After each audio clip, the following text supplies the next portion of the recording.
मे 1 मे 1960 या घटकावरती सुद्धा आयोगाने प्रश्न विचारलेत. महाराष्ट्रामध्ये 1 मे 1960 ला किती मंत्रालय होते? तर 12 मंत्रालय होते. त्यातले 2 मंत्रालय एकदम पाठ करून ठेवायचे. सहकार आणि ग्रामीण विकास मंत्रालय होतं का? तेव्हा होतं. सिंचन आणि ऊर्जा विभाग होता का? तेव्हा होता. सहकार आणि सिंचन विभाग तेव्हा होता 1 मे 1960 ला. नियोजन विभाग नव्हता. अन्न आणि नागरी पुरवठा विभाग नव्हता.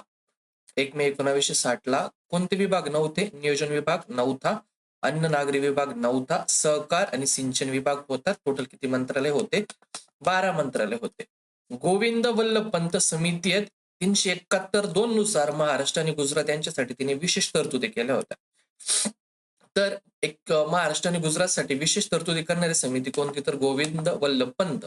आसाम शब्दाला आसाम हेच नाव का बरं पडलं? आसाम राज्याला आसाम हेच नाव का बरं पडलं? तर ते संस्कृत असल्यामुळं त्याचं संस्कृतवरून त्याचं नाव पडलेलं नाही. हे लक्षात घ्या आधी तू. अहोमस होते. आधी भारतावरती अहोमस होते. ज्यांनी इंग्रज यांना अगोदर भारतावरती राज्य केलं होतं. 600 वर्ष त्यांनी राज्य केलं होतं आणि ह्या अहोमस वरनं आसाम हे नाव आपण पडलेलं आहे. तर आसामचं नाव अहोमस वरनं पडले, संस्कृतवरून पडलेलं नाही. 1919 चा ऍक्ट आहे. 1919 चा ऍक्ट आहे. या ऍक्टने 8 राज्यांमध्ये द्विदल शासन पद्धती लागू केली होती. 1919 चा ऍक्टने 8 राज्यांमध्ये द्विदल शासन पद्धती लागू केली होती. केंद्रीय आणि प्रांतीय विषयांचे वर्गीकरण केलं होतं. केंद्राचे विषय वेगळे, प्रांताचे विषय वेगळे असे केंद्रीय आणि प्रांतीय विषयांचं वर्गीकरण केलं होतं. पण संघराज्य लागू करण्यासाठी हा 1919 जो ऍक्ट आहे तो अपयशी झाला होता. तर या ऍक्ट बद्दलच्या 3 गोष्टी लक्षात घ्या. द्विदल शासन पद्धती या 8 प्रांतांमध्ये द्विदल शासन पद्धती लागू केली होती. केंद्रीय आणि प्रांतीय विषयांचं वर्गीकरण पण केलं होतं. पण संघराज्य लागू करण्यामध्ये अपयशी हा ऍक्ट ठरला होता. ओरिसा ओरिसा आणि सिंधी ओरिसा आणि सिंध सिंधी नाही सिंध तर ह्या 2 राज्यांची निर्मिती 1919 च्या ऍक्टने केलेली नाही. त्या ऑलरेडी निर्माण आहे अगोदरच. तर सिंध आणि ओरिसा राज्यांची निर्मिती ह्या ऍक्टने केली आहे का? तर ह्या ऍक्टने ती निर्मिती केलेली नाही. तर हे 1919 च्या 3 गोष्टी छान लक्षात ठेवायच्या. व्हॅटिकन सिटी जगातलं सर्वात कमी लोकसंख्या असलेला देश कोणता? तर व्हॅटिकन सिटी. सध्या भारतामध्ये 28 राज्य आणि 8 केंद्रशासित प्रदेश आहे. तर आता तुम्हाला क्रम विचारतील. दार कमिशन कधीच? 1947. त्यानंतर जेबीपी पाहिला आपण 1948 ला होते. त्यानंतर राज्य पुनर्रचना कायदा पाहिला, ऍक्ट राज्य पुनर्रचना आयोग पाहिला, तो डिसेंबर 1953 चा होता. तर 3 गोष्टी लक्षात ठेव. दार कमिशन 47, जेबीपी कधीची आहे? तर डिसेंबर 48 ची. आणि दार कमिशन कधी स्थापन केलं होतं?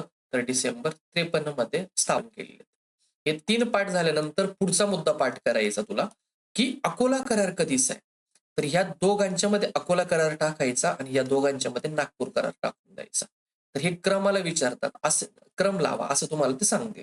तर अकोला करार कधीचा आहे? 8 ऑगस्ट 1947 चा आहे. आणि नागपूर करार कधीचा आहे? तर 28 सप्टेंबर 1953 चा आहे. ठीक आहे. तुला हे 3 पाठ आहे ना, दार 47, जेबीपी 48 आणि राज्य पुनर्रचना 53. तर या दोघांच्या मध्ये हा टाकून दे, या दोघांच्या मध्ये नागपूर करार टाकून दे. हा क्रम जर विचारला तर 1 मार्काला हा क्रम विचारला जाईल. तो तू चुकवायचा नाही, एवढं लक्षात घे. जर क्रम चुकवला तर मग काही मजा नाही. जर क्रम चुकवला तर मग काही एक मजा नाही. अलग लक्षात मी काय म्हणतोय? क्रम चुकवायचा नाही. एक प्रश्न येईल हमखास आपला बरोबर यायला पाहिजे. पुढे अकोला कराराबद्दल ना थोडस आपण माहिती करून घेऊ का? बारीक बेसिक माहिती आपल्याला पाहिजे अकोला कराराची. कधीच आहे? 8 ऑगस्ट 1947 आहे. कशासाठी स्थापन केला होता? मराठी भाषिक प्रांत रचनेची मागणी जे दार कमिशन पुढे करण्यासाठी, जो दार कमिशन हा जो स्थापन केला होता, हा जो दार कमिशन स्थापन केला होता याच्या पुढं आपल्याला मराठी भाषिक प्रांत रचनेची मागणी करायची होती का आम्हाला महाराष्ट्र मराठी भाषिकांचा वेगळा करून द्या, ही आमची मागणी आहे. हे दार कमिशन समोर प्रेझेंट करण्यासाठी हा करार करण्यात आला होता. कोण कोण लोक होते हो? तर शंकरराव देव होते, मारुतराव कन्नमवार होते, रामराव देशमुख होते, धनंजयराव गाडगीळ होते, प्रमिला ओक होत्या आणि पूनमचंद राका होत्या. तर अकोला करारामध्ये कोण कोण होतं? नावं विचारते. कोण कोण होतं? शंकरराव देव होते, मारुतराव कन्नमवार होते, रामराव देशमुख सुद्धा होते, धनंजयराव गाडगीळ सुद्धा याच्यामध्ये होते. पूनमचंद्र राका, प्रमिला ओक हे जे महत्वाचे व्यक्ती आहेत, हे महत्वाचे व्यक्ती त्याच्यामध्ये होते. संयुक्त महाराष्ट्र संयुक्त महाराष्ट्र निर्माण करावा असं अकोला करारांनी म्हटलं होतं. अकोला कराराची मागणी होती का संयुक्त महाराष्ट्र निर्माण झाला पाहिजे. या संयुक्त महाराष्ट्रात काय पाहिजे, मध्य प्रांत आणि वऱ्हाड आणि त्याचबरोबर महाराष्ट्र असे दोन उपप्रांत निर्माण करा. हा जो संयुक्त महाराष्ट्र प्रांत आहे त्याच्यामध्ये दोन दोन उपप्रांत निर्माण केले पाहिजे. एक मध्य प्रांत आणि वऱ्हाड असा एक प्रदेश निर्माण केला पाहिजे आणि उर्वरित महाराष्ट्र असे दोन उपप्रांत निर्माण केले पाहिजे आणि हे मराठी भाषिकांचे असायला पाहिजे. आणि जर हे अशक्य झालं, जर हे संयुक्त प्रांत असं बनवण्यासाठी जर अशक्य झालं तर महाविदर्भ हा स्वतंत्र प्रांत निर्माण करावा अशी जी मागणी त्या अकोला कराराने केलेली होती. पुढे येतो नागपूर करार. नागपूर करार आहे 28 सप्टेंबर 1953 मध्ये नागपूर करार केला होता. काय म्हणतं, मुंबई, एमपी म्हणजे मध्य प्रदेश आणि हैदराबाद याच्यामध्ये मराठी भाषिक बोलणारे जे प्रदेश आहे त्यांचं एक राज्य निर्माण केलं पाहिजे आणि त्याची राजधानी मुंबई ठेवायची. म्हणजे मुंबईचा मराठी भाषिक बोलणारा प्रदेश, एमपीचा मराठी भाषा बोलणारा प्रदेश, हैदराबादचा मराठी भाषा बोलणारा जो प्रदेश आहे तो एकत्र करा, त्याचं एक राज्य निर्माण करा आणि त्याला मुंबई ही त्याची राजधानी असू द्या असं याने सांगितलं होतं. मुंबई राजधानी असू द्या, मुंबईला एक हायकोर्ट निर्माण करा आणि नागपूर ही त्याची उपराजधानी असू द्या. तर हायकोर्ट दोन ठिकाणी निर्माण केलं पाहिजे, मुंबई आणि नागपूरला. नागपूर त्याची उपराजधानी असायला पाहिजे. भाऊसाहेब हिरे होते ज्यांनी नागपूर करारामध्ये महत्वाची भूमिका निभावली होती. तर भाऊसाहेब हिऱ्यांवरती प्रश्न आलेला आहे. आणि मग हा जो नागपूर करार या नागपूर करारावरती सह्या केल्या होत्या तर प्रश्न विचारतात पश्चिम महाराष्ट्र, मराठवाडा आणि विदर्भातून नेमके कोणी कोणी सह्या केल्या होत्या. तर आपला जो पश्चिम महाराष्ट्र ज्याच्यामध्ये हा जो महाराष्ट्राचा हा पश्चिमेचा जो भाग आहे या पश्चिम भागामधून यशवंतराव चव्हाण, भाऊसाहेब हिरे, देवकीनंदन आणि नाना कुंटे या 4 लोकांनी सह्या केल्या होत्या. यशवंतराव चव्हाण, भाऊसाहेब हिरे, देवकीनंदन, नाना कुंटे यांनी पश्चिम महाराष्ट्राकडनं सह्या केल्या होत्या. मराठवाड्यामधनं प्रभावती देवी जकातकार, लक्ष्मणराव भाटकर आणि देवीसिंह चव्हाण या 3 लोकांनी मराठवाड्यातून सह्या केल्या होत्या. प्रभावती देवी, लक्ष्मणराव आणि देवीसिंह चव्हाण. विदर्भामधनं पंजाबराव देशमुख, रामराव देशमुख हे 2 महत्वाचे नाव आहेत, त्यांनी सह्या केल्या होत्या.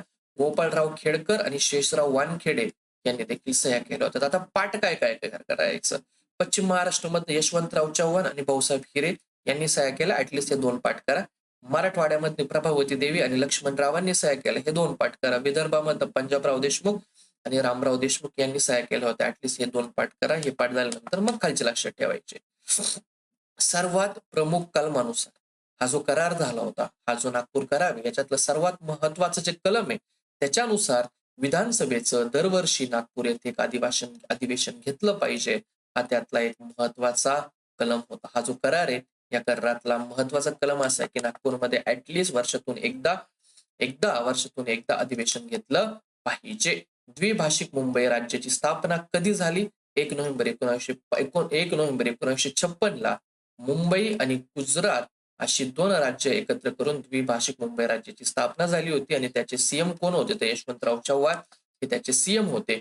विदर्भ काही अटी घालून महाराष्ट्रामध्ये सामील झाला होता.